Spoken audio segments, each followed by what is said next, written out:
With both a teaser trailer and the opening scenes of Season 3's first episode revealed this weekend at CCXP in Brazil, it looks like the Wheel of Time is going to hit the ground running when it returns in March 2025, and that's got me excited about the next season's direction.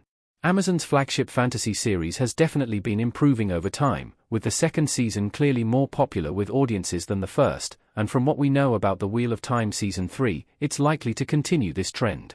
Now, with the Wheel of Time Season 3 trailer available to watch, it's clear that the show is looking to continue to raise the stakes, and hopefully that means it will continue to deliver the combination of big emotional moments and spectacular action that Season 2 was praised for. Certainly, the Wheel of Time Season 3, Episode 1's explosive opening shown in that footage will make sure the season hits the ground running. It's a nice change, feeling optimistic about the direction of a show that's been the target of so much contention. The Wheel of Time Season 3's trailer promises another step up for the fantasy series. While I do have some concerns about the change in the course of events from the books, the trailer for Season 3 delivers a tantalizing enough glimpse at what's yet to come that I'm allowing myself to get excited. Rand's storyline as he travels the Ale Waste is a colossally important part of the Wheel of Time books, and everything we see of the Ale's domain in the trailer makes it clear that it will be one of the focal locations for Season 3. The glimpse of Ruidian isn't the only part of the trailer that I'm eager to see in full, though. The shot of Elaine putting on a crown means we'll likely get plenty of the conflict surrounding her mother, Queen Morgase of Andia, and the brewing civil war at that country's heart. We also see Egwene preparing for what looks like her being raised to the rank of accepted, as two Aes Sedai prepare the ter'angreal for her test. Even more fascinating is the single brief shot of what appears to be Lanfear, bloody blade in her hand, at the head of a group of 7 other black-clad figures as they stalk towards someone bleeding out on the telltale columnar basalt ground inside the ways. These can't all be the Forsaken, as Moghedien is conspicuously absent, but perhaps the daughter of the night has found some new dreadlords to follow her and take Ishamael's place.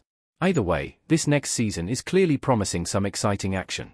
The first look gives me hope the Wheel of Time will continue a positive Season 2 trend. While critical ratings for Season 1 of the Wheel of Time were generally positive, the audience score for that season is still a less than stellar 60% out of over 5,000 ratings. Season 2, by comparison, sits much prettier at a solid 80% out of 500+ reviews. Clearly, the second season's attention to character development, as well as clever use of side characters like Elias Makira and Dane Bornhold, resonated well with audiences. Obviously, this trend won't translate to a directly linear improvement. The Wheel of Time is still too divisive among fans for next season's premiere to get a 100% rating, but hopefully, it's indicative that the showrunners have hit their stride.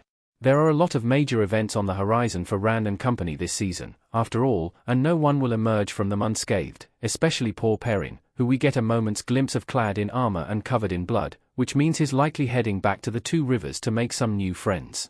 What the Wheel of Time Season 3 needs to change the narrative around the show. The Wheel of Time has had an uphill road to climb ever since it was first announced, as the books are so venerated that there was no way for the show to make everyone happy. Season 1, in particular, met with a fair amount of derision for what was seen as unnecessary changes from the books, particularly the choice to give Perrin a wife, Layla, just to kill her off immediately, a twist that left a bad taste in viewers' mouths and resulted in accusations of fridging. As the Wheel of Time continues, the changes from Season 1 that seemed so jarring at the time may start to make more sense, while others may go unexplained. Layla's death, for example, may have been intentionally meant to serve as a counterpoint to Perrin's oddly endearing rivals-to-lovers relationship with Fael. Even so, it's still a choice that deserves all the criticism it gets, but serves to illustrate that it's difficult to judge any adaptation before it has been completed. With Season 3 of The Wheel of Time releasing on March 13, 2025, there's still a lot of time for Amazon to work on building a positive buzz in anticipation of it.